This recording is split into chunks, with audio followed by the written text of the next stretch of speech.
Hello friend, good morning.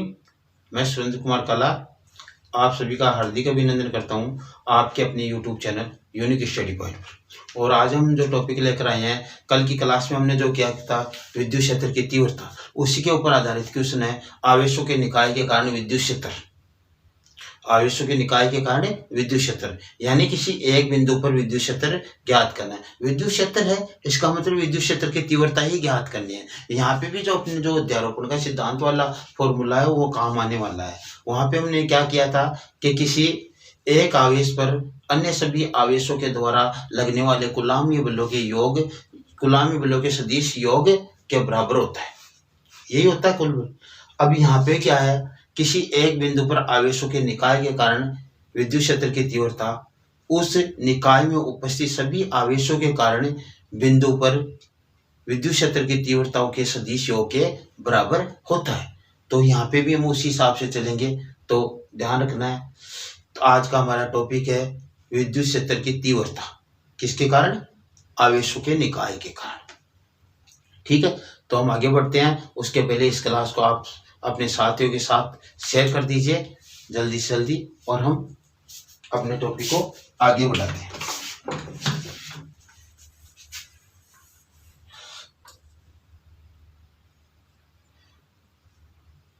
आवेशों के निकाय, आवेशों के निकाय के कारण विद्युत क्षेत्र, विद्युत क्षेत्र है, इसका मतलब क्या है? विद्युत क्षेत्र की तीव्रता भी इसे बोले हम तो भी एक ही बात है। तो विद्युत क्षेत्र या विद्युत क्षेत्र की तीव्रता, ठीक है। तो ये तो अपना आज का टॉपिक है। अब इसमें बात करते हैं हम कि आवेशों का निकाय है, इसका मतलब उसके अंदर काफी आवेश है, तो हम उसमें n आवेश मान लेते हैं, ऐसे मान लो। उसके कारण किसी एक बिंदु पर लगने वाले किसी एक बिंदु पर सभी आवेशों के कारण तीव्रताओं का योग ज्ञात करना है, यानी कुल तीव्रता कितनी है। तो उन सभी आवेशों के कारण उस बिंदु पर लगने वाली तीव्रताओं के सदिश योग के बराबर उस बिंदु पर कुल तीव्रता होती है, कुल तीव्रता का परिमाण होता है। यस, तो हम सबसे पहले ये बात करेंगे कि उसमें ये लिखेंगे, क्या लिखेंगे कि किसी बिंदु पर, बिंदु आवेश के कारण, किसी बिंदु पर आवेशों के निकाय के कारण विद्युत क्षेत्र की तीव्रता उस बिंदु पर निकाय के सभी बिंदु आवेशों के कारण तीव्रताओं के सदिश योग के बराबर होती है। क्या करना है कि किसी बिंदु पर, किसी बिंदु पर क्या,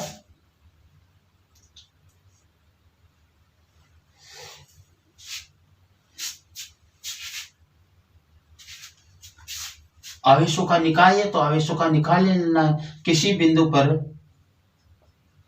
आवेशों के निकाय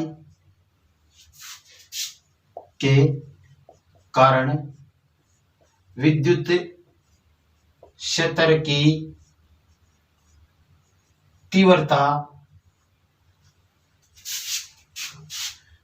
उस बिंदु पर, उस बिंदु पर आवेशों या निकाय के सभी बिंदु आवेशों के कारण तीव्रताओं के सदिश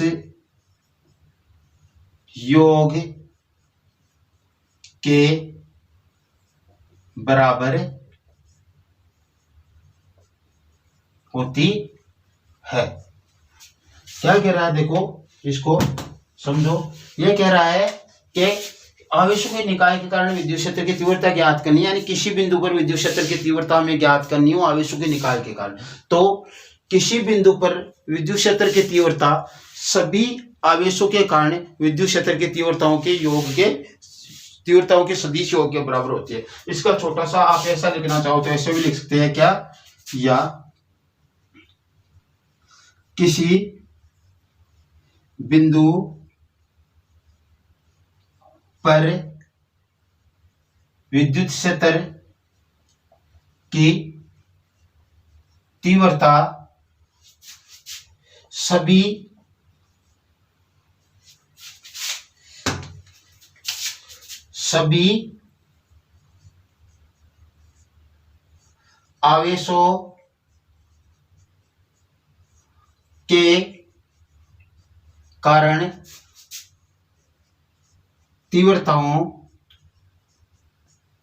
तीव्रताओं के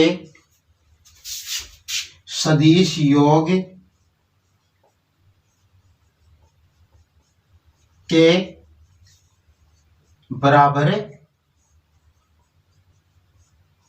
होती है। छोटी भाषा ये हो जाएगी, क्या हो जाएगी कि किसी बिंदु पर विद्युत क्षेत्र की तीव्रता सभी आवेशों के कारण तीव्रताओं के सदिश योग के बराबर होगी। किसके, सभी आवेशों के कारण, किस पर, बिंदु पर, है ना। सभी आवेशों के कारण बिंदु पर तो वो नहीं लिखोगे तो भी चलेगा, सभी आवेशों के कारण तीव्रताओं के सदिश योग के बराबर होगी। इस ये आप शॉर्टकट। लेकिन यदि आप इसको लिखना चाहो तो अपने जो टॉपिक है, टॉपिक के अनुसार इसको आप लिखना चाहोगे तो आप इस प्रकार से लिखोगे, क्या, किसी बिंदु पर आवेशों के निकाय के कारण विद्युत क्षेत्र की तीव्रता, कोई बिंदु है उस पर आवेशों के निकाय के कारण विद्युत क्षेत्र की तीव्रता उस बिंदु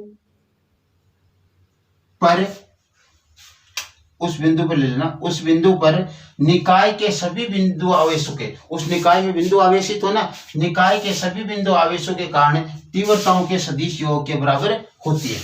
ठीक है, वही अपने अध्यारोपण के सिद्धांत वाली सी बात ही है, वही है। तो ये लो, अब आगे हम बढ़ते हैं कि किस प्रकार से हमें ज्ञात करना है, कैसे ज्ञात करना है। देखो हमारे को थोड़ा इसके लिए क्या करना है, माना हम एन आवेशों का निकाय मान लेते हैं। क्या मान लेते हैं, माना एन आवेशों का निकाय है जिसमें आवेश क्रमशः, आवेश क्या है, क्रमशः Q1 Q2 Q3 dash dash dash Qn है। आवेश तो ये है जिनके कारण बिंदु P पर विद्युत क्षेत्र की तीव्रताएं क्रमशः, बिंदु P पर विद्युत क्षेत्र की तीव्रताएं क्रमशः क्या है, E1 E2 E3 dash dash dash En है। हमने ये माना है कि ये है, ठीक है, ये सब हमने मान लिया, जिसके कारण हम क्या करेंगे, परिणामी तीव्रता ज्ञात करेंगे। तो यह इतना हमने मानने के बाद में आगे हम एक चित्र बनाते हैं और चित्र के बारे में बात करते हैं, और उसके बाद में ये उतार लिया, इसके बाद में यहाँ पे एक चित्र बनाते हैं।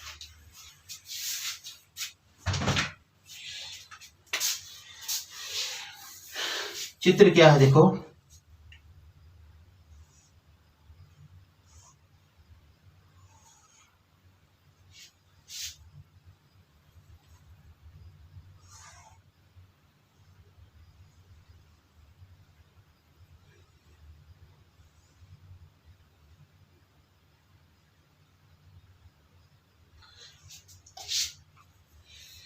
क्या है हमारे पास है कोई आवेश मान लो Q0 है P बिंदु पर। यहाँ पे क्या है P बिंदु है जिस पर आवेश क्या है Q0 है, ऐसे मान के चलो। ठीक है, यहाँ पे मैं थोड़ा ऊपर रख देता हूँ, Q0 आवेश है इस P बिंदु पर। ठीक है, तो इसका इससे स्थिति सदिश क्या हो जाएगा R0 होगा। स्थिति सदिश क्या होगा R0 होगा, यही तो होगा।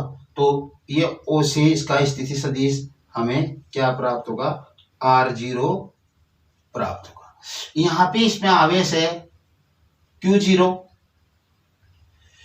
यहाँ पे है Q3 और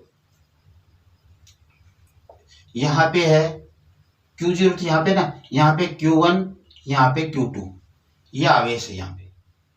ठीक है, और ये यहाँ पे अपने पास क्या है Qn आवेश है। ठीक है, हमने इस प्रकार से किया। तो हमें क्या करना है, इनको इससे मिलाना तो पड़ेगा ही, मिलाना तो पड़ेगा ही। एक बार उसी चीज को समझना हमें। तो देखो हमने Q1 को इससे मिलाया, Q1 को इससे मिला दिया, इधर क्या प्राप्त होगी E1। Q2 को इससे मिलाया, इधर क्या प्राप्त होगी E2। Q3 को इससे मिलाया, इधर प्राप्त हो जाएगी E3, और Qn को इससे मिलाया तो इधर प्राप्त हो गई आपकी En तीव्रता। ठीक है, अब हमें इनके जो स्थिति सदिश ज्ञात करने हैं, किनके, इनके Q1 Q2 Q3 के स्थिति सदिश हमें देखना है। यहाँ पे थोड़ा सा ध्यान देना है, और बाकी बाद में आगे हमारे पास जो पहले किया हुआ ना वही टॉपिक ऐसे मान के चलो।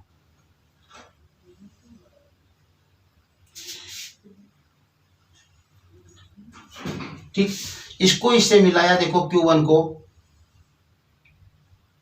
तो ये हो गया R1 सदिश। इसको इससे मिलाया Q2 को, तो ये लो ये हो गया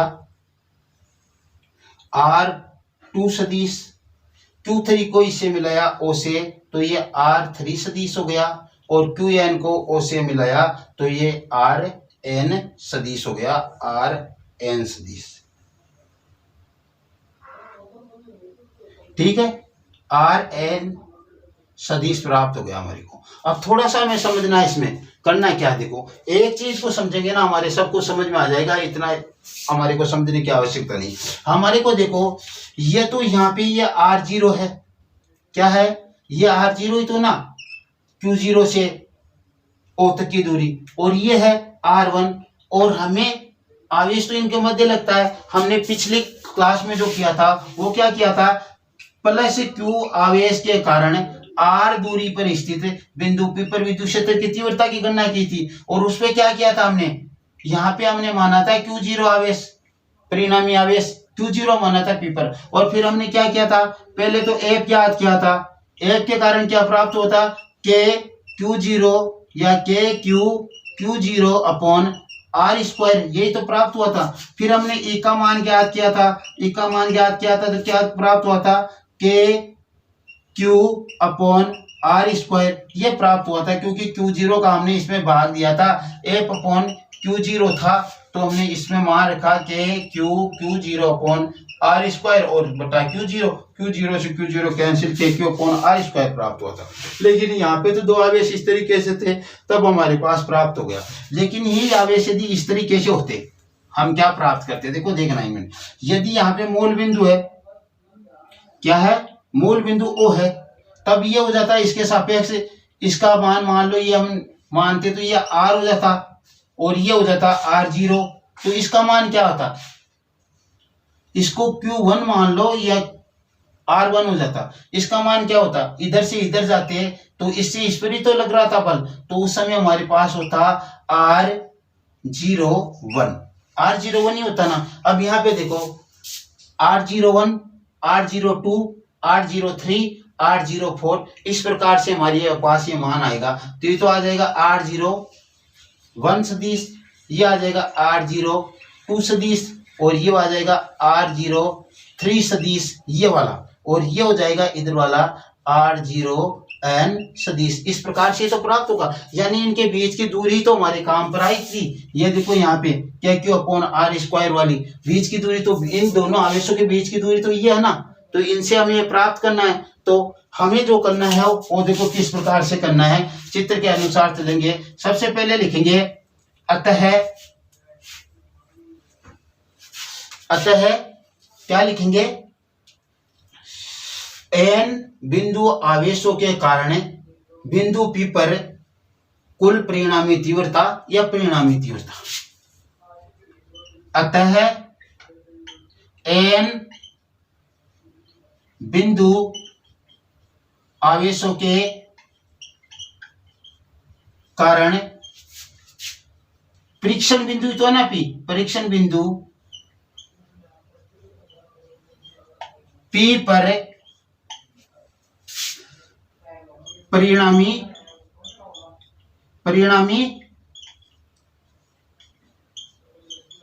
तीव्रता, ये हो गई। तो परिणामी तीव्रता क्या हो जाएगी, E इक्वल टू E1 सदिश प्लस E2 सदिश प्लस E3 सदिश plus dash dash dash plus En सदिश। ये हमारे पास परिणामी तीव्रता हो गई। अब इसमें हमें थोड़ा सोचना कि यहाँ पे मान क्या रखना है, वो देखो यहाँ पे देखो हमारे पास इसके और इसके मध्य जो तीव्रता होगी Q1 और Q के मध्य, तो वो क्या होगी K Q1 upon R01 square, यही तो होगी, यही होनी है। और फिर दूसरी हो जाएगी K Q2 upon R02 square, K Q3 upon R03 square और K QN upon R0N square. इस प्रकार से हमारे पास ये तीव्रता ये प्राप्त होगी, इस प्रकार से तो होगी ये तीव्रता ये प्राप्त हमारे को। और इस तरीके से हमें इसको, तो इस प्रकार से हमें करते चलना है। अब करते चलना है, देखो क्या करना है, पहला काम K Q1 अपॉन R01 सदिश के मापांक का स्क्वायर R01 के सदिश के रूप में लेंगे तो R01 कैप हो जाएगा। दूसरे का लिखेंगे K Q2 अपॉन R02 सदिश के मापांक का स्क्वायर R02 कैप प्लस तीसरे का लेंगे K Q3 अपॉन R03 सदिश के मापांक का होल स्क्वायर R03 कैप। इसी प्रकार nवें आवेश के कारण लेंगे तो plus dash dash dash plus KQN upon R0N सदिश के मापांक का स्क्वायर और R0N कैप। ये हमारे पास ये मान हो गया, हमने इनके मान रख लिए जैसे हमने पहले किया था उसी तरीके से इसमें मान रख लिए। अब इसमें से देखो कॉमन क्या आ रहा है वो चीज देख लो, उसको बाहर ले लेते हैं। तो कॉमन इसमें क्या आ रहा है, देखो K कॉमन आ रहा है और बाकी तो कुछ कॉमन आ रहा है नहीं, तो K कॉमन आ रहा है, उसको बाहर ले लो आप।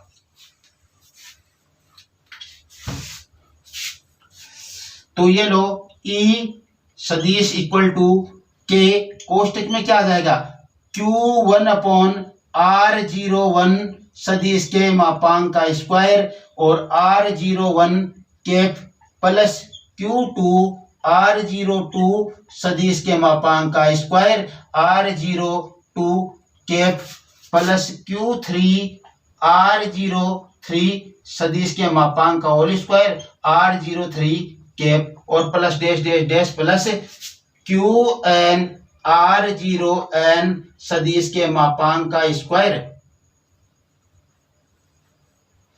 और R0N कैप। ये हमने इसमें मान रख दिया, क्या आ गया बाहर। अब देखो आप यहाँ पे देखोगे तो हमारे को कुछ देखने को मिलेगा अलग। क्या देखने को मिलेगा वो देखना।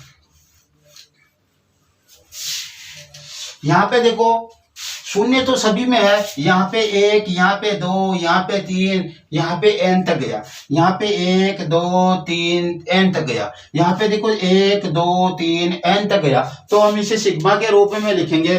तो सिग्मा के रूप में इसका मान क्या लिख सकते हैं हम, देखो ई सदिश इक्वल टू के सिग्मा किसका मान आई, आई बराबर 1 से n, आई बराबर 1 से n तक।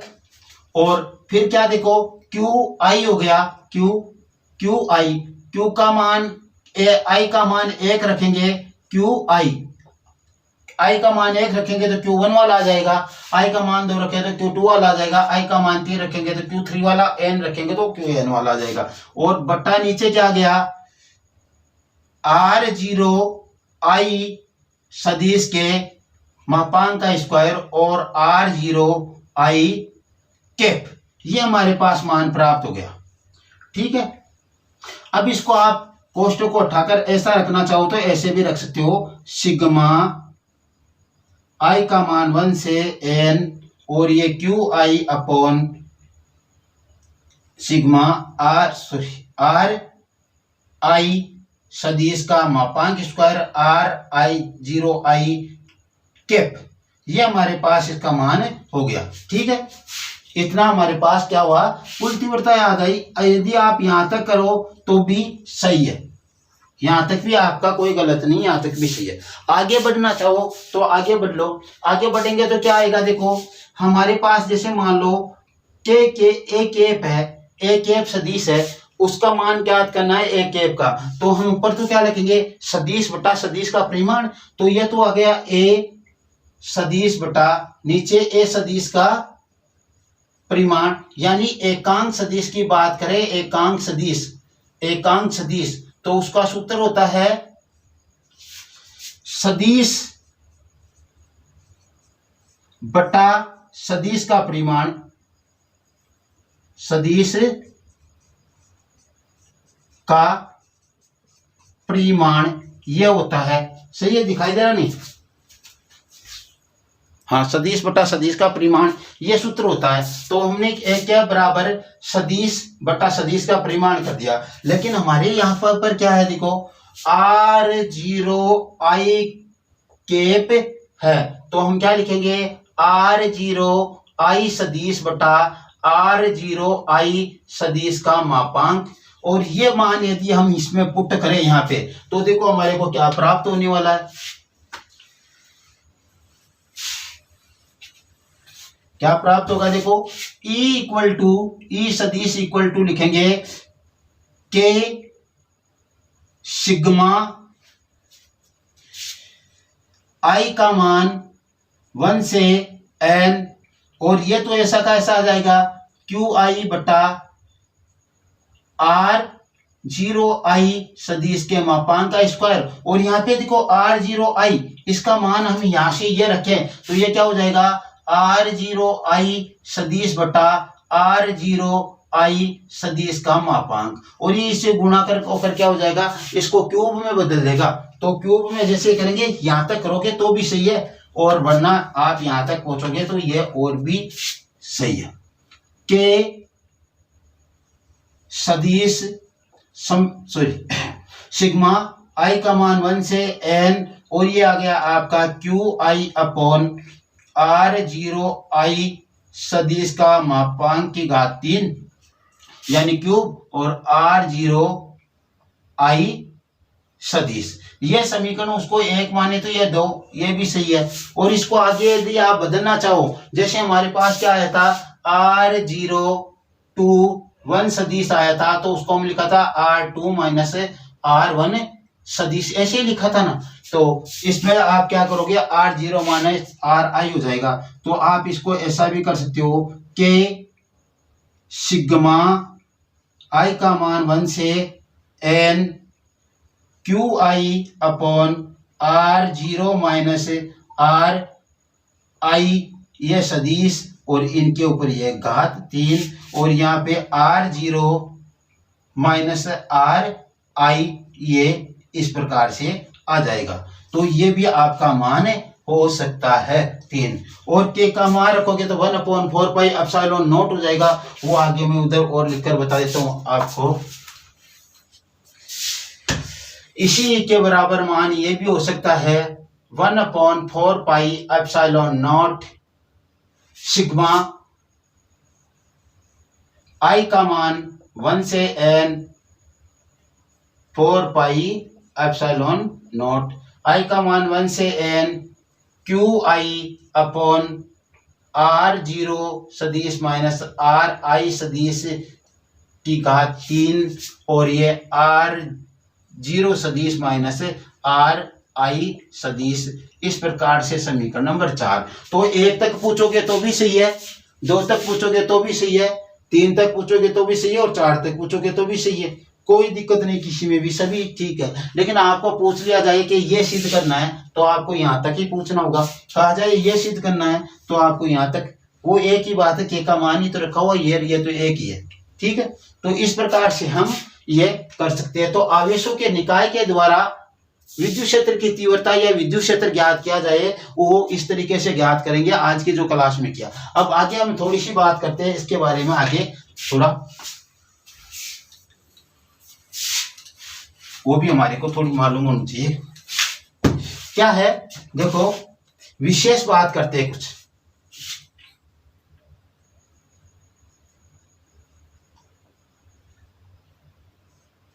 विशेष में क्या करना है कि दो आवेशों के विद्युत क्षेत्रों के परिणामी विद्युत क्षेत्र का मान ज्ञात कीजिए, या दो आवेशों की तीव्रताओं के परिणामी तीव्रताओं का मान ज्ञात कीजिए। तो दो आवेशों के विद्युत क्षेत्रों के परिणामी विद्युत क्षेत्र का मान या परिमाण ज्ञात कीजिए, मान ज्ञात करना, ठीक है। या दो आवेशों की विद्युत तीव्रताओं के परिणामी विद्युत तीव्रताओं का मान ज्ञात करना। यहाँ पे विद्युत क्षेत्र की जगह विद्युत तीव्रता भी लिख सकते हैं, तीव्रता, ध्यान रखना, विद्युत क्षेत्रों की तीव्रता भी लिख सकते हैं। तो विद्युत क्षेत्र पूछे या विद्युत क्षेत्र की तीव्रता पूछे, एक ही बात है। तो दो आवेश मान लो Q1 है, Q1 के कारण विद्युत क्षेत्र की तीव्रता E1 है, और Q2 है, उसके कारण विद्युत क्षेत्र की तीव्रता E2 है। तो इसके कारण हमें यदि परिणामी विद्युत तीव्रता ज्ञात करें, यदि वो E हो परिणामी विद्युत तीव्रता, तो E का मापांक लेंगे और इसके बराबर E1 प्लस E2 का मापांक, ये दोनों का योग ही तो होगा और उसी का परिमाण ही तो निकालना है, और उसका परिणाम निकालते हैं दो सदिशों का। तो हमने 11वीं क्लास में कुछ किया होगा, P सदिश प्लस Q सदिश, या फिर A सदिश प्लस B सदिश का परिमाण, और यहाँ पे भी इसको R के बराबर व्यक्त किया होगा, R सदिश का परिमाण, और यहाँ पे भी R सदिश का परिमाण ही व्यक्त किया होगा, यह भी माना। तो इसका हमने मान लिखा था R बराबर वर्गमूल P square plus Q square plus 2PQ cos theta या कोस फाई। तो ठीक है, जैसा उनके मध्य कोण था, इन दोनों के मध्य का कोण, इन दोनों के मध्य का कोण भी यदि थीटा ही हो, तो R बराबर हमारे पास मान होगा A square plus B square plus 2AB cos theta होगा। तो यहाँ पे देखो इसका मान ज्ञात करेंगे तो क्या आएगा हमारे पास, E square E1 square plus E2 square plus 2E1 E2 cos theta. ये अपने पास E का परिणामी मान आ गया, इसके ऊपर वर्गमूल। इस सूत्र के द्वारा हम परिणामी तीव्रता ज्ञात कर सकते हैं, ठीक है। यदि परिणामी तीव्रता की दिशा ज्ञात किए पूछे, ये थीटा क्या है, थीटा है E सदिश व E2 सदिश के मध्य कोण है। ठीक है, अब यदि परिणामी तीव्रता की दिशा पूछे तो दिशा के लिए देखो क्या करना हमारे को, दूसरा पॉइंट इसमें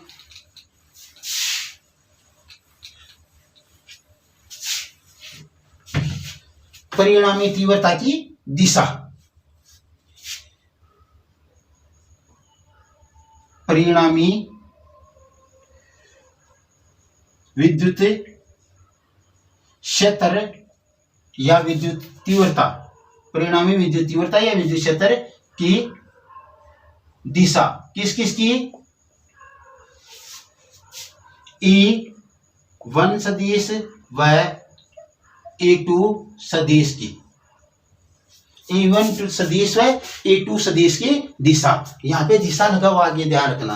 तो इसके लिए यदि हम इसको चित्र बनाकर थोड़ा समझे तो उसमें देखो क्या है, जैसे मान लो हमने दो तीव्रताएं ली, वो किसी प्रकार से आप लेना चाहते हो, वो देखो हमने एक तीव्रता तो इस साइड में ले ली E1 तीव्रता, एक तीव्रता हमने इस साइड में ले ली, मान लो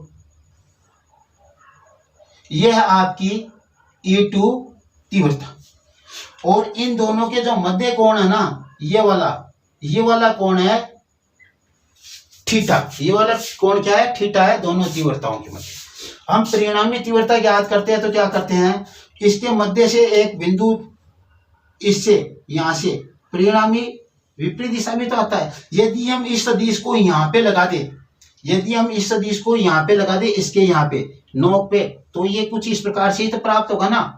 तो इस प्रकार से ये आगे जाकर इससे इस प्रकार से मिल जाएगा और इस प्रकार ये हमारे को प्राप्त हो जाएगा। तो विपरीत क्रम में दो सदिशों का योग जब हम करते हैं तो उनको इस तरीके से रखते हैं, और विपरीत क्रम में त्रिभुज की तीसरी भुजा उनके परिणामी को व्यक्त करती है। तो ये E2 आ जाएगा, यहाँ पे क्या आ जाएगा, E2 आ जाएगा, और ये क्या है आपका परिणामी है जो E है, परिणामी E है। अब हमें दिशा का मतलब क्या है, दिशा का मतलब है ये हमें ये कोण ज्ञात करना है, ये वाला परिणामी के साथ इसका कोण, ये कोण हमें ज्ञात करना होता है इसके लिए।